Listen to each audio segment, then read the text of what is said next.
नमस्कार भाई सारे ना। स्वागत है आपका अपने यूट्यूब चैनल सक्सेस विद दीपक पे। और मैं आज आपके लिए लेके आया हूँ भाई, जैसा कि मैंने अपने चैनल पे पहले ही कहा था कि मैं एनसीईआरटी की सीरीज लेके आऊँगा, हिस्ट्री, पॉलिटिकल, ज्योग्राफी और साइंस की भाई, और जीएस के अन्य पार्ट की। तो आज मैं भाई एनसीईआरटी की जो अपनी हिस्ट्री की सीरीज है वो शुरू करूँगा भाई। एनसीईआरटी इस क्वेश्चन टोटल है तो 12 से 13 क्वेश्चन होंगे। और जो हिस्ट्री की मैं सीरीज लेकर आया इसमें 5 से 6 क्वेश्चन आपने डायरेक्टली मैच करेंगे भाई, लेकिन आपने सीरीज फॉलो करनी है, पूरी पढ़नी है भाई। तो ज़्यादा लेट ना करते हुए भाई इस सीरीज़ का जो फर्स्ट लेक्चर है और फर्स्ट लेसन जो 6th क्लास का एनसीईआरटी का उसको शुरू करा हाँ। और हिंदी मीडियम में इस प्रकार का एनसीईआरटी आपने कड़ियाँ भी नहीं पढ़ी होगी भाई। तो शुरू करा भाई, उम्मीद है आपने सीरीज पसंद आओगी। तो फर्स्ट लेसन का अपना नेम है भाई क्या, कब, कहाँ और कैसे भाई। इस लेसन में बस आपने भाई इंट्रोडक्शन दी जाओगी, केवल परिचय कराया जाओगा चीज़ों से भाई। पूरा खुलकर चीज़ इसमें नहीं बताई जाओगी पूरी डिटेल में। तो आगे लेसन बाय लेसन आप एक एक पार्ट में अलग अलग पढ़ाएंगे तो समझ में आओगा अपने। तो देखो इसमें एक लड़की है भाई, लड़की फोटो दे रखी है कि एक बार सीधा बैठी अखबार पढ़ रही थी, अचानक उसकी निगाह सुर्खी पर पड़ी भाई। अखबार में जो मेन एडिंग होता है ना पर सुर्खी बोल देख रहा, बस 100 साल पहले। तो सोचने लगी कोई कैसे जान सकता है इतने वर्ष पहले क्या हुआ था। तो इसमें इस लड़की का एक एग्जाम्पल देकर आपको बताया गया भाई आप इतिहास का बारे में कैसे पढ़ा भाई, इतने साल पहले क्यों हुआ था। तो आपका मन में एक जिज्ञासा पैदा करने की कोशिश करी गई है। तो देखो इसमें खुद ने दी थी कैसे पता लगाए। देखो यह जानने के लिए कल क्या हुआ था, तुम रेडियो सुन सकते हो या फिर अखबार पढ़ सकते हो, ठीक है, या फिर टीवी देख सकते हो। और पिछले साल क्या हुआ था, तो तुम किसी ऐसे व्यक्ति से बात कर सकते हो उसकी स्मृति हो, यानी उसका 12 घटना के बारे में याद हो, लेकिन बहुत पहले, यानी कि इतिहास तो अपना 2000, 3000 या फिर 10,000 या लाखों साल पुराना हो उसका भाई। तो उसका बारे में क्यों कर जाना है भाई, कैसे जाना जाए उसका बारे में, ठीक है, कैसे उस चीज़ के बारे में पता करा जाए भाई, यही है अपना इतिहास भाई। इसका बारे में इस लेसन में अपन यही बताया भाई कैसे पता करा। हाँ, तो सबसे पहला चीज़ बताया अतीत के बारे में हम यूँ नहीं बताए थे भाई कैसे जानेंगे। सबसे पहले बता के जान सका भाई, किस चीज़ का अपन पता अतीत के बारे में लग सके भाई, यानी कि किस चीज़ का पता अपन लग सके इतिहास से भाई। सॉरी, मतलब किस चीज़ का पता इतिहास में अपन लगाना हुआ है, अतीत के बारे में अपन के जान सका। हाँ, इस चीज़ के बारे में भाई। तो अतीत के बारे में बहुत कुछ जाना जा सके, जैसे भाई लोग क्या खाते थे, कैसे कपड़े पहनते थे, किस प्रकार के घरों में रहते थे। आप तो बता दिया कि लोग क्या खाया कर दे, ठीक है, कैसे कपड़े पहना कर दे भाई, और किस तरह के घर में रहा कर दे। लेकिन इसने जाना किस तरह आगे इसकी डिटेल दी जाओगी तो आपका पहला मन में एक जिज्ञासा पैदा करी गई है भाई। देखो हम अखेटक यानी कि शिकारी, पशुपालक जो पशुपालन का काम करा कर दे, कृषि करा कर दे कृषक भाई, शासक, व्यापारी, पुरोहित, शिल्पकार, इन सब का बारे में भाई, चाहे वो वैज्ञानिक हो, चाहे संगीतकार हो उस टाइम का, चाहे कलाकार हो, इनका बारे में जानकारियाँ हासिल कर सका हैं, आप प्राप्त कर सका हैं। यही नहीं, हम यह भी पता कर सकते हैं कि उस समय बच्चे कौन से खेल खेलते थे, कौन सी कहानियाँ सुना करते थे भाई, और कौन कौन से नाटक देखा करते थे, और या फिर कौन कौन से गीत गाते थे भाई। देखो उनका जीवन के बारे में अपन सब कुछ पता चल सके है। लेकिन ऐसा नहीं है कि हर एक चीज़ भाई आप कह लें कि A to Z अपन पता लगा, ऐसा नहीं है। बहुत सारी चीज़ें ऐसी है जिनका बारे में अपन आज भी पता नहीं है, ठीक है। एग्जाम्पल का तौर पर अगर अपन हड़प्पा लिपि है जिसका अंदर उनती वो लिख रखा है कुछ, वो आज तक नहीं पढ़ी जा सकी, तो अपन ने किस तरह पता चला उसमें क्या लिख रखा है, तो अपन ने नहीं पता चला भाई। तो अब आगे है भाई लोग कहाँ रहते थे।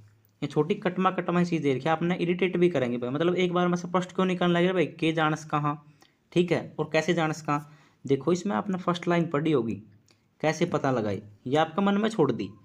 इसमें एनसीईआरटी में जो तो मजा भाई, पहला जिज्ञासा पैदा करी जाओगी पूरी भाई। तो देखो इसका थोड़ी जिज्ञासा आपकी मुँह शांत कर दूँ।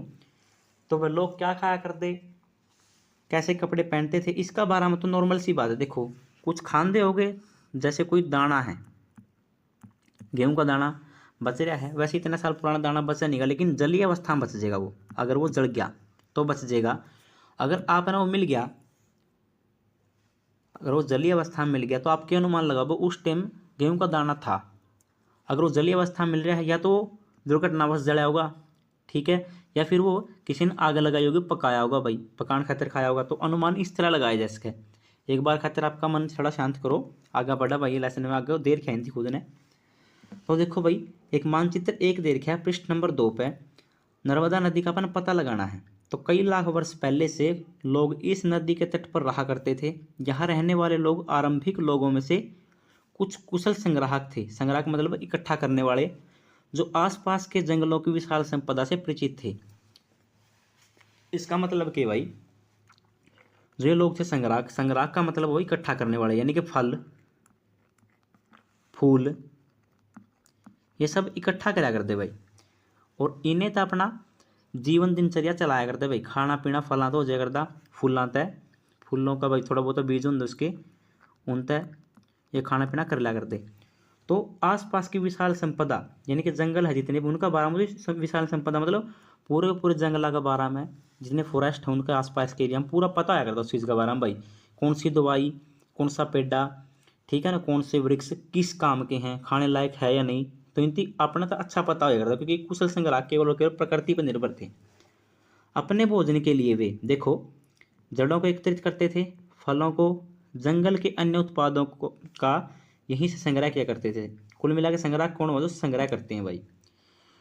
तो चाहे वो जड़ इकट्ठा कर दे, चाहे फूल इकट्ठा कर दे, चाहे फल इकट्ठा कर दे। और अन्य उत्पादों में भाई देखो इसमें आपने गोंद सुना, गोंद, गोंद जो आप कई बारी जो लोकल गांव के बालकों को उनकी पता भी होगा, अपना जो एक बबूल का पेड़ हुआ है लोकल भाषा में किक्कर कही करा, हाँ, और कई बार तोड़ के लाया करा उसकी गोंद कही करा, हाँ, उस गोंद का भी खाने में प्रयोग करा कर दे। तो इनकी पता था भाई कौन सी चीज़ खान की है। और साथ ही साथ में संग्राह के करा करते भाई, अखेट करा करते किसका, जानवरों का, यानी कि शिकार करा करते। तो इनकी मुख्य दिनचर्या क्या थी भाई, संग्राह यानी कि इकट्ठा करके भोजन खाना और शिकार करना भाई। तो आरंभिक लोग थे जो रहा करा करते नर्मदा नदी का आसपास। भारत की बात है भैया, अगर भारत से बाहर की बात करोगे विश्व इतिहास का बारे में तो उसका एक अलग थीम अपना पढ़ना पड़ेगा, लेकिन वो अपना काम का है नहीं, अपना सिलेबस का पार्ट नहीं है। आगे कहो भाई, अब तुम उत्तर पश्चिम की सुलेमान व किर्थन की पहाड़ियों का पता लगाओ। इसी क्षेत्र में कुछ ऐसे स्थान हैं सुलेमान व किर्थन की पहाड़ियों में लगभग 8000 वर्ष पूर्व, यानी कि 6000 BC भाई, 6000 BC यानी कि 6000 ईसा पूर्व, यानी 8000 साल पहले सबसे पहले यहीं लोगों ने गेहूं व जौ जैसी फसलों को उपजाना आरंभ किया था। उन्होंने भेड़, बकरी, गाय, बैल जैसे पशुओं को पालतू बनाना शुरू किया था। देखो तो सबसे पहले किस क्षेत्र में भाई, लगभग 8000 साल पहले, ठीक है, सुलेमान व किर्थन की पहाड़ियों में सबसे पहले कौन सी फसल उगाई, गेहूं है, जौ की फसल। और भेड़, बकरी और गाय बैल जैसे पशुओं को पालतू बनाना इसी क्षेत्र में शुरू कराया गया था भाई। आप जाओगे उत्तर पूर्व में गारो व मध्य भारत की विंध्याचल की पहाड़ियाँ भाई, ये मध्य प्रदेश का एरिया व यूपी का बॉर्डर पर भाई, गारा खासी जयंता मेघालय की पहाड़ियाँ हैं। तो ये कुछ ऐसे अन्य क्षेत्र है जहाँ कृषि का विकास हुआ था और जहाँ सबसे पहले चावल उगाया गया। इस स्थान विंध्या के उत्तर में थे भाई। देखो जरा सबसे पहला चावल उगाया गया वो कौन सा क्षेत्र है भाई अपना, देखो मैप पर चलो एक बार। थोड़ी देर पहला नर्मदा नदी का जिक्र था भाई, या गई नर्मदा नदी, ठीक है। तो इस नदी का इस क्षेत्र में जो आपने कई बार सुना भी होगा भीमबेटका, इस गुफा में कुछ चित्र मिला है, उस पर प्रमाण मिला, वो चित्र है, इसका मतलब व्यक्ति होंगे, व्यक्ति ने चित्र बनाए होंगे। तो इस नदी का आसपास का क्षेत्र में रहा करते हुए लोग जो सबसे पहला वो कौन थे भाई, अखेटक यानी कि शिकारी और संग्राहक यानी कि इकट्ठा करके जीवन बिताने वाले भाई, इकट्ठा करके कोई उत्पाद खुद ही खा पी कर अपना जीवन बिताने वाले। दूसरा भाई विंध्याचल की पहाड़ियाँ इस क्षेत्र में होगी। तो उरसी एक क्षेत्र है विंध्या का नॉर्थ में, उत्तर में। उरे भाई सबसे पहला चावल उगाया गया था, ठीक है। और थोड़ा सा जिक्र इस साइड मिला अपना गारो पहाड़ियाँ भाई, इसमें भी कृषि करी गई थी भाई। मेरे ख्याल से आपका अलग अलग क्लियर होता होगा मैप भी। और इस साइड आ जाओ भाई सुलेमान व किर्थन की पहाड़ियाँ, ये रहा सुलेमान व किर्थन की पहाड़ियाँ। तो इस क्षेत्र में सबसे पहला गेहूँ उगाई गई थी भाई, और साथ में जौ और पशुपालन भाई। और वास्तव में वो गांव कौन सा था बहुरसी को एरिया जो इस साल में, तो ये भाई मेहरगढ़ था। आगे पढ़ना भी इसका बारे में डिटेल में, मेहरगढ़ था भाई। तो आगे आ जाओ भाई, ये मानचित्र पर सिंधु वैश की सहायक नदियों का पता लगाइए। इसमें देखो भाई, सबसे पहले सहायक नदी भाई, सहायक नदी उन्हें कहते हैं जो एक बड़ी नदी में मिल जाती हैं, यानी कि एक नदी ने सहयोग करने वाली नदी सहायक नदियाँ होगी। तो 4700 वर्ष पूर्व इन्हीं नदियों के किनारे कुछ आरंभिक नगर फले फूले। ठीक है, जो सिंधु व सहायक नदियाँ हैं इनका आसपास एक घाटी पनपी थी, एक सभ्यता पनपी थी। क्या बोला, सिंधु घाटी सभ्यता वह लगभग 4700 साल पुरानी मानी जावे है। तथा गंगा व इसकी सहायक नदियों के किनारे तथा समुद्र तटवर्ती इलाकों में नगरों का विकास लगभग 2500 साल पहले हुआ। देखो, एक तरफ है सिंधु घाटी सभ्यता यानी कि सिंधु नदी व उसका आसपास के क्षेत्र में, और एक तरफ है गंगा व उसके आसपास का क्षेत्र में। तो देखो लगभग कितने साल का गैप है भाई। तो आपने दिखता होगा सीधा सीधा भाई 2200 भाई, 22 और 25 2 27 700, ठीक है 4700, यानी कि लगभग 2200 साल बाद एक नई सभ्यता, अगर प्रॉपर टाइमिंग मानना जब तक शुरुआत हुई थी, और इसकी प्रॉपर शुरुआत मानना जो गंगा नदी के आसपास के क्षेत्र में है 2500 वर्ष पूर्व, तो लगभग भाई 2200 साल पहले इसकी शुरुआत हुई थी। तो सिंधु नदी के आसपास यानी कि सबसे पहला बसावट जो नगर हैं वैसी बसावट कड़ा हुई है भाई अपने किस क्षेत्र में हुई, तो सिंधु नगर सिंधु वैस के आसपास के एरिया में, सिंधु वैस के आसपास की सहायक नदियाँ उनके एरिया में। और भाई जो बाद में द्वितीय नगरीकरण अपना होया है वो होया है गंगा व इसकी सहायक नदियों के आसपास के एरिया में भाई, इसकी सहायक नदियों के आसपास के एरिया में। एक बार वापसी चलो देखो मैप पाओ, ये हो गया भाई सिंधु व इसकी सहायक नदियाँ। तो इस क्षेत्र में जो विकास हुआ था नगरों का वो हुआ था 4700 साल पहले, यानी कि 2700 ईसा पूर्व भाई। और भाई गंगा व इसकी सहायक नदियों के आसपास में क्षेत्रों का विकास जो आरंभिक नगर फले फूले इस क्षेत्र में वो पनपे थे भाई 2500 BC भाई, 2500 वर्ष पूर्व भाई। तो ये हो गया अपना लगभग 500 BC भाई, ठीक है, यानी कि 500 ईसा पूर्व। इसके बाद भाई गंगा तथा इसकी सहायक नदी सोन का पता लगाओ भाई। सोन नदी किसकी सहायक नदी, गंगा की सहायक नदी है। आपने जिस टाइम ज्योग्राफी पढ़ा उसके बारे में और डिटेल में पढ़ांगे। गंगा के दक्षिण में इन नदियों के आसपास का क्षेत्र प्राचीन क्षेत्र क्या है, मगध के नाम से जाना जाता था भाई। गंगा व सोन नदी है, इसका आसपास का जो दक्षिण का क्षेत्र है ना उसने मगध क्या कर दे भाई। और मगध का एक प्रसिद्ध नाम है क्योंकि इसमें अपना आगे जाकर अशोक पढ़ने मिलेगा भाई। भारत का सबसे बड़ा शब्द, अगर इतिहास का किसी ने कुछ बेरा है ना तो सबसे पहला अशोक का तो पक्का पता होगा। तो मगध का बारे में इतने डिटेल में पे पढ़ाएंगे, थोड़ा बहुत इसमें आगे देर है। इसके शासक बहुत शक्तिशाली थे, उन्होंने एक विशाल राज्य की स्थापना की थी। देश के अन्य हिस्सों में भी ऐसे ही राज्य की स्थापना की गई थी भाई। देखो जो मगध है ना, मगध प्रसिद्ध क्यों हुआ, क्योंकि इसके शासक थे बहुत शक्तिशाली थे, वो आसपास के क्षेत्र ने जीता कर दे। और सीधी सी बात है, राजकाज का अगर टाइम है, अगर कोई एक राज्य दूसरा राज्य ने जीत लेगा तो उसका नाम हो जाएगा भाई। तो धीरे धीरे मगध प्रसिद्ध होता चला गया और उसने आसपास के क्षेत्रों के ऊपर कंट्रोल कर लिया और एक विशाल राज्य की स्थापना कर दी। ये कौन सा भाई, सोन नदी का दक्षिण में, यानी कि मगध भाई, बिहार का क्षेत्र में आजकल यो। अच्छा, एक इंपॉर्टेंट लाइन भाई, लोगों ने सदैव उपमहाद्वीप के एक भाग से दूसरे भाग तक यात्रा की। ठीक है, यात्रा क्यों की भाई, देखो कभी कभी हिमालय जैसे ऊंचे पर्वत, पहाड़ी, रेगिस्तान, नदियों, समुद्रों के कारण यात्रा जोखिम भरी होती थी भाई। कई बार तो यात्रा खूब जोखिम था। देखो भाई उस टाइम लोगों के पास में कोई गाड़ी नहीं थी, ठीक है, ना बाइक थी, तो उनकी यात्रा तो करनी थी। वो यात्रा तो नहीं टल सके थे, तो उनकी यात्रा करनी थी। लेकिन वह यात्रा कैसी होती थी भाई, जोखिम भरी। फिर भी ये यात्रा उनके लिए असंभव नहीं थी भाई। कोई भी चीज़ असंभव नहीं थी उनकी खातिर, उनकी बस पूरी करनी थी, यात्रा करनी थी। अतः देखो ये बतावा है कि यो लोग यात्राएं करते, लेकिन करते क्यों थे, कभी कभी काम की तलाश में, जो आज भी करें हैं लोग, कभी प्राकृतिक आपदाओं के कारण। ये कारण पहले भी सेम थे और आज का कारण भी सेम है भाई। अगर कोई व्यक्ति दूसरी जगह जावे है, कोई व्यक्ति गांव से शहर में जावे शहर तय, दूसरे राज्य में जावे है राज्य तय, तीसरे राज्य में जावे, या फिर कोई एक व्यक्ति देश ने छोड़कर जाए, उसके पीछे या तो प्राकृतिक आपदा कारण होगा या काम की तलाश होगी भाई। कभी कभी सेनाएं एक दूसरे क्षेत्र पर विजय हासिल करने के लिए, जो भी कारण था भाई, एक क्षेत्र की जो सेना, मान लो क्षेत्र हो गया, इस क्षेत्र में कोई सेना आवेगी तो इस साइड की सेना, ये जीता कौन वो अलग बात है, मान लिया जीत गई तो इस क्षेत्र में क्या होगी ताकि विजय हासिल करी जा सके।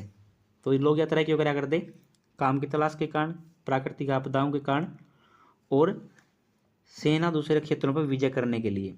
इसके अतिरिक्त व्यापारी कभी काफिले में तो कभी जहाजों में अपने साथ मूल्यवान वस्तुएं लेकर एक स्थान से दूसरे स्थान पर जाते थे भाई। देखो आम लोग का बारे में बता दिया, ये भाई व्यापारी वर्ग, भाई व्यापारी वर्ग यात्रा क्यों करे करता, चाहे तो काफिला में जाया करता अपना सामान बेचन, या फिर जहाजों में एक स्थान से दूसरे स्थान पर मूल्यवान वस्तुएं लेकर जाया करते ताकि बेची जा सके भाई। धार्मिक गुरु, भाई धार्मिक गुरु लोगों को शिक्षा सलाह देते हुए एक गांव से दूसरे गांव, एक कस्बे से दूसरे कस्बे जाया करते थे। देखो जो धार्मिक गुरु है वो उपदेश देना भाई, तो सबका बता दिया भाई कौन क्यों यात्रा करे करता, आम जन क्यों करा करते, ठीक है, और धार्मिक गुरु क्यों करा करते, व्यापारी क्यों करा करते भाई। तो इसके बाद है भाई, कुछ लोग नए तथा रोचक स्थानों को खोजने की चाह में उत्सुकतावश भी यात्रा करते थे। इन सभी यात्राओं से लोगों को एक दूसरे के विचारों को जानने का अवसर मिला। देखो भाई यह सबसे इंपॉर्टेंट लाइन इसमें दे रखी है कि कुछ लोग नए व रोचक स्थानों के खोजने की चाह में उत्सुकतावश भी यात्रा करते थे। उत्सुकता मतलब भाई देखो, ये देखो मान लो कोई एरिया है और इस क्षेत्र में कोई रवे है, तो इस क्षेत्र में चाहे कितना खतरनाक एरिया हो, अगर इसने लगा गया ना भाई इस साइड जगह देख के आऊँगा के है, होने करा अपना भी कई बार हो जाए, अपने मन में भी आ करा भाई, आप खुद भी सोचे करा, हाँ अपने मन में भी एक चीज़ हो करा कि हाँ वहाँ जाकर देखूँ मैं है क्या, तो इन्होंने पता लगाना चाहा, तो उत्सुकता है भैया इनका मन में। और जब इस साइड पर उरा कोई लोग रंधे हो गए, इस साइड पर उरा कोई लोग रहे हैं, ये उड़ गए या फिर ये उड़ाए, इनका एक दूसरे तो बातचीत होगी भाई, विचारों का आदान प्रदान होगा, तो इनकी परंपराएं यहाँ, इनकी परंपराएं यहाँ, एक दूसरे की परंपरा भी अपनाई जाऊंगी। और आज लोग यात्राएं क्यों करते हैं, तो आज जो मैंने पीछे कारण बताए वो लगभग सेम रहेंगे, आप कदे आराम पे सोच के भी देख लियो, या आप ज्योग्राफी पढ़ो उसमें दिया मिलेगा आपने। मानचित्र एक बार फिर से देखना अपन है, पहाड़ियां पर्वत समुद्र इस उपमहाद्वीप की प्राकृतिक सीमा का निर्माण करते हैं भाई। आपने देखा होगा इस साइड अपना कौन है, अरब सागर, इस साइड अपना बंगाल की खाड़ी, यूं हिंद महासागर, और इस साइड अगर आप लेकर चला भाई, मान लिया अपना इस साइड अपना कुछ इंडिया वगैरह मान के चला अपना ये हो गया, तो इस साइड अपना हिमालय पर्वत है।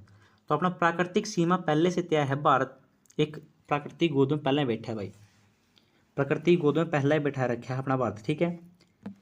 हालांकि लोगों के लिए इन सीमाओं को पार करना आसान नहीं था भाई, इन सीमाओं को पार करना आसान नहीं था, चाहे इस साइड जाना हो, चाहे इस साइड, चाहे फिर हिमालय पार करना हो, बहुत मुश्किल है भाई। जिन्होंने ऐसा चाहा वैसा कर सके, वे पर्वतों की ऊंचाइयों को छू सके, गहरे समुद्रों को पार कर सके। उपमहाद्वीप के बाहर से भी कुछ लोग यहाँ आए। देखो ऐसा नहीं है कि यहाँ के लोग केवल बाहर गए या फिर इस क्षेत्र से इस क्षेत्र में ऐसे गए, तो यहाँ के लोग भी मतलब बाहर के लोग भी अपना देश में आए हैं, ठीक है। अपनी भूमि में जो देश का कंसेप्ट तो बहुत बाद में आया है, इस क्षेत्र में पहले भी लोग आए हैं, इस क्षेत्र तो लोग यहाँ से गए भी हैं भाई, यहीं बस गए, कुछ लोग बाहर से आए और यहीं बस गए भाई। उन्होंने यहाँ की परंपरा को अपना लिया और अपनी जो परंपराएं, अपनी जो प्रथाएं लेकर आए थे, उनका मिला जुला रूप इस देश में छोड़ दिया। तो मिला जुला रूप आज अपन विविधता के रूप में मिले भी है। तो भारत में इतनी विविधता क्यों समझ में आया, जितने भी लोग भारत आए, ठीक है, या उनका आन जान का जो विचार का आदान प्रदान है, एक दूसरे की परंपराएं अपनाते चले गए और भारत में विविधताएं बढ़ती चली गई भाई। लोगों के इस आवागमन ने हमारी सांस्कृतिक परंपराओं को समृद्ध बना दिया, यही लाइन है भाई। कई सौ वर्षों के लोग पत्थर तराशने, संगीत रचने, यहाँ तक कि भोजन बनाने के नए तरीके एक दूसरे के विचारों में अपनाते रहे। देखो भाई, चाहे पत्थर तराशने का काम हो या संगीत बनाने का काम हो, चाहे भोजन बनाने का काम हो, नए तरीके टोना एक दूसरे के विचारों को अपनाते रहे। देखो भोजन बनाने का तरीका आप सोचते हो कुकर, देखो किस तरह उसका भाई कैसे उसका है। देखो आज हो कुछ मान लो अपना यो है हरियाणा का एरिया, यो गया पंजाब का एरिया, यूँ मान लो यूपी है, यूँ मान लो अपना उत्तराखंड और अपना हिमाचल प्रदेश, और एक साइड का नीचे एरिया साउथ का। इनका खाना पीना और इनका खाना पीना भाई लगभग यही डिफरेंस है, डिफरेंट है, बिल्कुल अलग है। लेकिन आपने सुना होगा, आपने भी चाह का तौर पे, चाह का तौर पे भाई, बस भाई हाँ मतलब अच्छी चीज़ नई चीज़ खा कर देखा, तो नए तरीके अपनाया जा भाई। इनका खान पीन का जो इडली डोसा वगैरह है वो अपने भी खाया जाने लग गया है। ठीक है, तो एक शौक का तौर पर अपना शुरू हो गया। उस टाइम शौक नहीं हो गए तो एक दूसरे का उत्सुकता, बस भाई इनका खाना खा कर देखूँ बस वैसा। तो भोजन बनाने के तरीके एक दूसरे का खतर बदल गए भाई। संगीत कैसे रचना है, इनके सुर ताल अपना उठा लिए। पत्थर तराशना भाई, भाई इनके पत्थर की जो बाहर के लोग आए और अपना देश में आए, या अपना देश के लोग बाहर गए तो अपनी एक कला लेके गए होगे पत्थर तराशने की, उसमें कुछ मन के बनाने की। तो सबने अलग अलग पहले अपने लोकल थे, अपने स्थानीय थे, वो पसंद आए, बाहर की चीज़ देखी, वैसा वैसा बनाने की कोशिश करी तो बनाने लग गए भाई। ये बात अपना देश का नाम का बारे में भाई। अपने देश के लिए प्राय हम इंडिया या भारत जैसे नामों का प्रयोग करते हैं। इंडिया शब्द इंडस से निकला है, और इंडस शब्द, इंडस भाई वास्तव में क्या है, जिसे संस्कृत में सिंधु कहा जाता है। इंडस है ना, यो इसका वास्तविक अर्थ है सिंधु नदी खातिर कराया जाता है, इंडस रिवर बोला जाता है इंग्लिश में, आपने पता भी है। तो इंडिया शब्द इंडस से निकला है, जिसे संस्कृत में सिंधु कहा जाता है भाई। ठीक है, आपने एटलस में ईरान और यूनान का पता लगाओ, छोड़ दो एक बार इसने। लगभग 2500 वर्ष पूर्व उत्तर पश्चिम की ओर से आने वाले ईरानी, उत्तर पश्चिम मान लिया अपना एरिया, ये हो गया इंडिया का, नीचे का मान लो। तो इस साइड तो जो लोग आए ईरान की साइड तय, और यूनानी आए, इन्होंने सिंधु को हिंदोस और इंदोस, और इस नदी के पूर्व में स्थित भूमि, यानी कि इस नदी या हुई अपनी सिंधु नदी, इसका पूर्व में भूमि कौन सी होगी, यो इंडिया भाई। इस नदी इस खातर भाई इंडिया शब्द का प्रयोग करना शुरू कर दिया। सबसे पहले तो आपने पता होना चाहिए, जो इंडिया भारत का प्रयोग करा है, इंडिया शब्द किससे निकला, इंडस से निकला भाई। इंडस किससे संबंधित है भाई, सिंधु नदी से संबंधित है। और जो ईरान और यूनानी के लोग थे, जो उत्तर पश्चिम तक आए थे अपना देश में, इन्होंने सिंधु नदी या जो है इसका पूर्व में रहने वाले जो लोग हैं, यू एरिया बेसिकली देखो, बाद में इस क्षेत्र भी होने लग जाएगा, यो साउथ वाला इंडिया क्षेत्र। शुरू में जो नॉर्थ इंडिया है इस पार्ट क्षेत्र भाई, जो ईरानी व यूनानी लोग थे, इन्होंने प्रयोग करना शुरू किया भाई, ये तो इंडिया है। ठीक है, तो इंडिया किस प्रकार नाम मिला अपना पता चल गया। आगे भाई भारत नाम का प्रयोग उत्तर पश्चिम में रहने वाले लोगों के समूह के लिए किया जाता था। और रिवाजों में भारत किस तरह पड़ा, तो अपना जो इंडिया है मान लो ये हो गया, तो अपना उत्तर पश्चिम एक भरत नाम का कबीला रही करता भाई। ठीक है, और भरत नाम का कबीला रही करता, धीरे धीरे ऐसा माना जाओ कि इस भरत अपना वंशज था पुराना, धीरे धीरे इसने राजा है यो, इसका राज्य का विस्तार होता गया भरत कबीले का। और भरत अपना वंशज है, तो वंशज का नाम पर अपना इसका नाम कर दिया जावा हक है, उत्तर पश्चिम में रहने वाला कबीला है यो, और भरत का नाम पर अपना फिर के पड़ है भारत भाई। ठीक है, इस समूह का उल्लेख संस्कृत की आरंभिक यानी कि 3500 साल पुरानी, लगभग किन्नी 1500 ईसा पूर्व की एक किताब है ऋग्वेद, एक जो बुक है इसमें मिला है भाई। बाद में इसका प्रयोग देश के लिए होने लगा भाई। ये देखो अतीत के बारे में, देखो कितने लास्ट में जाएगा बताया, अतीत के बारे में कैसे जाने भाई। तो अतीत के बारे में हम कई जानकारी प्राप्त कर सकते हैं। इनमें से एक तरीका है अतीत में लिखी गई पुस्तकों को पढ़ना भाई। जो पुराने काल में लिखी गई पुस्तक थी उनको पढ़ना और उनको ढूंढना भाई। ठीक है, ये पुस्तकें हाथ से लिखी होने के कारण इनको पांडुलिपि कहा जाता है। ठीक है, पांडुलिपि वास्तव में क्या है, अंग्रेजी में पांडुलिपि को बोला जाता है मैन्यूस्क्रिप्ट। और मैन्यू का अर्थ क्या होता है भाई, मैन्यू एक लैटिन भाषा का शब्द, इसका अर्थ क्या हो भाई, हाथ। और स्क्रिप्ट मैंने लिखा हुआ तो हाथ से लिखा हुआ भाई। ये पांडुलिपियाँ लिखी किस पर जाया करते भाई, ताड़पत्र पे। यू पर्सन तो भाई डायरेक्टली एक बार एनडीए में, एक बार सीडीएस में, एक बार सीएपीएफ में, और इवन के सिविल सर्विस का परी में रिपीट हो रहा है भाई कि पांडुलिपियाँ किस चीज़ पे लिखी जाया करती। डायरेक्टली तो नहीं, थोड़ा बहुत इनमें तो डायरेक्टली है और इनमें दोनों में चेंज होकर आया भाई। ये पांडुलिपियाँ प्राय ताड़पत्र पर और हिमालय क्षेत्र में उगने वाला एक पेड़ है, कौन सा, भूरज पेड़ है, उसकी छाल पे भी लिखा जाया करता भाई। उसकी छाल ने विशेष तरीके से तैयार करके है, भोजपत्र जिस तरह अपना खाना खाते एक पत्तल हुआ करती पहले, कई बारी जो अपना भंडारा वगैरह उसमें मिल भी जाएगा, जो भोजपत्र होना वैसा तैयार करा जाया करता, पेड़ की छाल हुआ करती वह भूरज पेड़ की। तो उस पर लिख लिया करते भाई। तो पांडुलिपि खातर ताड़पत्र व भ्रुज पेड़ की छाल का प्रयोग करा जाया करता। अब देखो भाई, इतने वर्षों में यानी कि इतने इतने साल हो गए, पुस्तक तो पढ़नी औखी है, क्यों? इनमें से कई पांडुलिपियों कीड़ों ने खा लिया, यानी पांडुलिपियां खुद ही नष्ट होगी या कुछ नष्ट कर दी गई किसी के द्वारा। फिर भी ऐसी कई पांडुलिपियां आज भी उपलब्ध हैं, लेकिन आज भी जो बच रही हैं प्राय ये पांडुलिपियां मिलेगा कहाँ? मंदिरों में, विहारों में, बौद्ध विहार। इन पुस्तकों में धार्मिक मान्यताएं, व्यवहार, राजा का जीवन, औषधि और विज्ञान आदि सभी प्रकार के विषयों पर चर्चा मिलती है। जो अपन बुक जो पांडुलिपियां हैं बहुत सारी खा भी ली कीड़ों ने, कुछ समय के साथ पर्यावरण के साथ नष्ट होगी भाई, कुछ किसी के द्वारा नष्ट कर दी गई, लेकिन उसके बाद भी जो बच रही उनमें अपन है मिले कहाँ? मुख्यतः मंदिर में और विहारों में संभाल कर रखी गई है। और इनमें अपन है मान्यताएं कैसी है लोगों की, व्यवहार कैसा है लोगों का, राजा लगा लो, फिर वहाँ की थोड़े बहुत पब्लिक के जीवन के बारे में पता चला, उनकी परंपराएं, उनके रीति रिवाज, धार्मिक रीति रिवाज, पहनावा, उनका बारे में कुछ अनुमान लग जाएगा। औषधियाँ कैसी प्रयोग करते थे, विज्ञान उस समय कैसा था, उसके बारे में पता चला है। इसके अतिरिक्त भाई केवल पांडुलिपियाँ नहीं है, पहला तो अपना एक है पांडुलिपि तो यानी मैन्युस्क्रिप्ट, पांडुलिपि तो है ही है। दूसरा भाई महाकाव्य या कविताएं या नाटक जो उस टाइम लिखे गए, महाकाव्य, कविताएं, नाटक जो लिखे गए, जो संस्कृत में लिखे मिले हैं, उनकी पढ़कर अनुमान लगाया उस टाइम का समाज कैसा था, धर्म कैसा था, ठीक है, राजनीति कैसी थी, तो अपन इतिहास का इस प्रकार पता चला भाई। जबकि अन्य देखो केवल संस्कृत में नहीं है, कुछ प्राकृत में मिले हैं, कुछ तमिल में भाई, तमिल में संगम साहित्य होगा, ठीक है। एक देखो यह लाइन, प्राकृत का प्रयोग प्राय आम लोग करते थे भाई, तो आपने यह बात याद रखनी है, प्राकृत भाषा किसकी भाषा थी भाई? आम लोगों की। और संस्कृत थी वह विशेष भाषा का तौर पर प्रयोग करी जाया करती भाई, एक विशेष वर्ग खातिर यूज करी जाया करती भैया। ये देखो भाई, देखो अपन एक बताया पांडुलिपि, दूसरा बताया महाकाव्य, कविता वगैरह, तीसरा क्या होगा भाई? अभिलेखों से भी हम जान सकते हैं भाई। ऐसे लेख पत्थर, धातु जैसी अपेक्षाकृत कठोर सतहों पर उत्कीर्ण किए गए मिलते हैं भाई। वो अभिलेख के हो भाई जो कठोर सतह पर उत्कीर्ण करे हो भाई, उकेरे गए हो, ठीक है।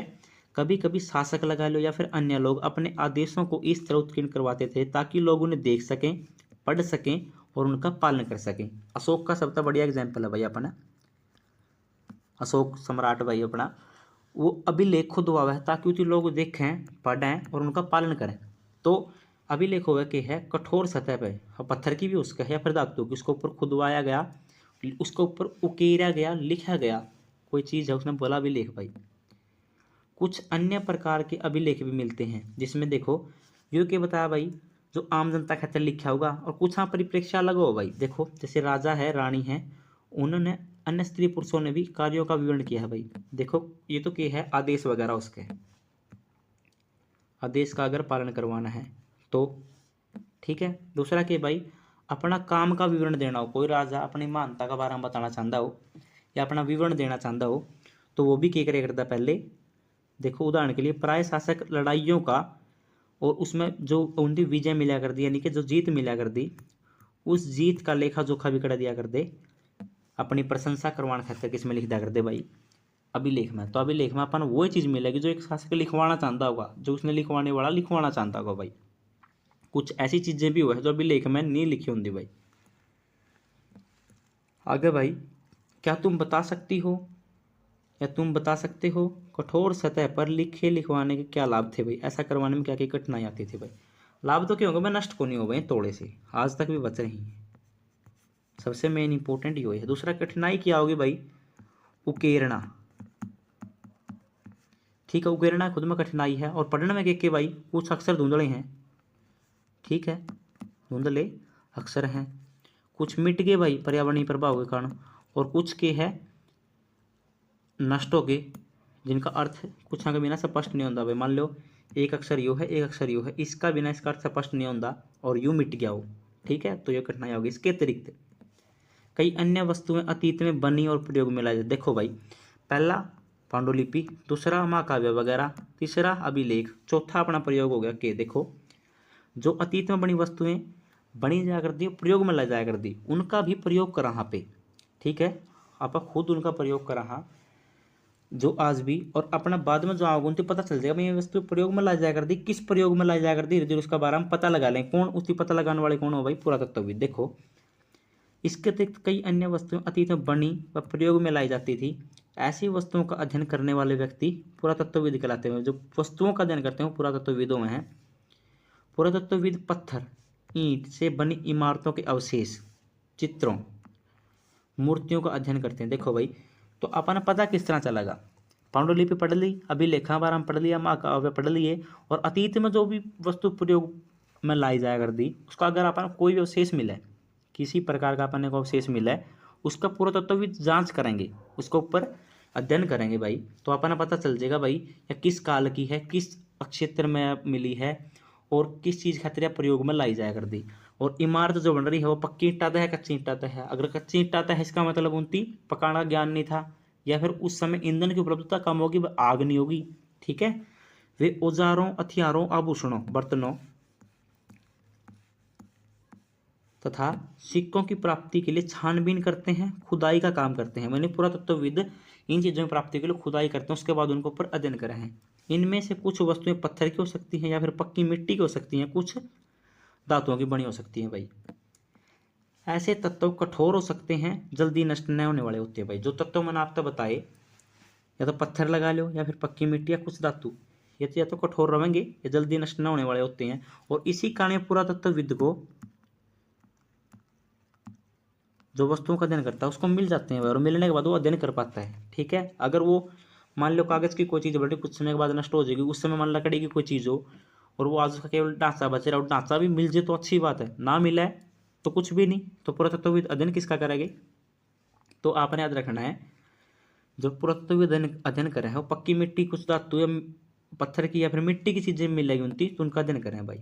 इसके बाद है भाई पुरातत्वविद जानवरों, चिड़ियों, मछलियों की हड्डियां भी ढूंढते हैं, ताकि यह जानने में मदद मिले कि अतीत में लोग क्या खाते थे।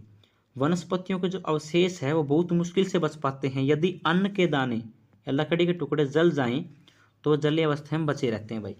अब देखो मैंने थोड़ी देर पहले आपको बताया था, जो पुरातत्वविदों में हैं वे केवल वस्तुएं नहीं बल्कि हड्डियां भी ढूंढते हैं। और हड्डी मान लो क्या होगी, इसके ऊपर अगर काटने का निशान है तो इसका पता चल जाएगा, काटने की कोशिश करी, काटने की कोशिश क्यों करी, एक अनुमान हो भाई, ताकि काट के उतनी खाने की तैयारी हो मनकर। ठीक है, खान खातर उसमें जो मान ले थोड़ा बहुत है इसमें कोई मांस का अवशेष बच रहा हो, अवशेष भी केवल एक जाड़ा का रूप में बचा पाओगे कि इतने साल बाद वो भी नष्ट हो जाएगा, तो पता चल जाएगा भाई खाए कर दे। अगर वो जड़ाई होगी तो दो अर्थ जाओगे भाई, या तो वो धर्म का आधार पे, अगर जमाएं पुरानी है तो धर्म का तो मतलब ही धंधा, अगर कुछ बीच का काल के अगर वो जलाई जा रही है इसका मतलब है धर्म का आधार पर उसका उति अंतिम जो संस्कार का आधार पर कोई चीज़ है, मानव की हड्डी मिल जलाई गई हो, पशु की हड्डी मिल रही है और वो दबी मिली है किसी चीज़ का नीचे, तो अपना पता चलता दफनाई गई है भाई। ठीक है, लेकिन चिड़िया की हड्डी उसको ऊपर काटने का निशान है तो उसका भाई खान दियो लोग, ऐसा कुछ अनुमान होगा भाई। ठीक है, खाया जानता हो कुछ ऐसा खाने पीने में यूज करी जाती हो, तो वे जले हुए रूप में बचे रहते हैं भाई। उनसे अन्न के दाने या फिर लकड़ी के टुकड़े भाई, अन्न का दाना तो बचा ही बस केवल जलीय अवस्था में पाओगा। अब है भाई अगली वीडियो है, सॉरी अगला जो अपना लेसन है भाई, इसका अगला जो वीडियो ज़्यादा लंबी हो जाएगी तो जो ये बच गया इसका आगे, सॉरी एक मिनट, जो क्या पुरातत्वविदों को बहुधा कपड़ों के अवशेष मिलते होंगे, कपड़ों के अवशेष मिला या नहीं मिला, तो यो डिपेंड करा भाई वहाँ की जलवायु कैसी है। अगर जलवायु बिल्कुल आर्द्र वगैरह है और जल्दी तक ऐसा कुछ वहाँ का एनवायरनमेंट है, वातावरण ऐसा है कि कपड़ा नष्ट हो जाएगा जल्दी, तो वहाँ मिलने के चांस के कम है। लेकिन अगर शुष्क है भाई उड़ा जल्दी तो कोई चीज़ अपघटित नहीं होती, तो कुछ कपड़े भाई बचे मिल भी सके हैं। वहाँ की जलवायु पर निर्भर करेगा भाई कैसे अवशेष उड़ा मिलेंगे। ठीक है, आपने याद रखना है भाई, वहाँ की जलवायु पर निर्भर करेगा कैसे कपड़े या कैसे अवशेष उड़ा मिलेगी। ठीक है, वहाँ कैसे अवशेष मिलेंगे उस पर डिपेंड करेगा जलवायु पर। अगर जलवायु ठीक ठाक है, अपघटन का कोई वस्तु आसानी से अपघटित तो वैसे जलवायु है तो नष्ट हो जाएंगे, अगर वैसे जलवायु के अपघटित जल्दी तो नहीं होंगे तो बच जाएंगे। तो इसका भाई बाकी जो हिस्सा बच गया पे पार्ट 2 का रूप में लेके आओगे भाई, इस तक आप अगले वीडियो में करांगे। धन्यवाद भाई, आपने पूरी वीडियो देखी और उम्मीद है कि आपने वीडियो पसंद आई होगी। देखो टाइम लग सका इस वीडियो में या फिर इस सीरीज़ में, लेकिन आपने जो करवाया जाएगा वो कंटेंट बिल्कुल 10 कंटेंट होगा भाई। आपका जमा समझ में आओगा, बढ़िया ढंग से समझ में आओगा, और आपका एग्जाम की नीड के हिसाब से पढ़ाया जा रहा है भाई एनसीईआरटी, और ऐसे इस तरीके से पढ़ाई जा रही है चाहे छोटे बच्चे स्कूल वाले उसमें वो भी पढ़ लेंगे।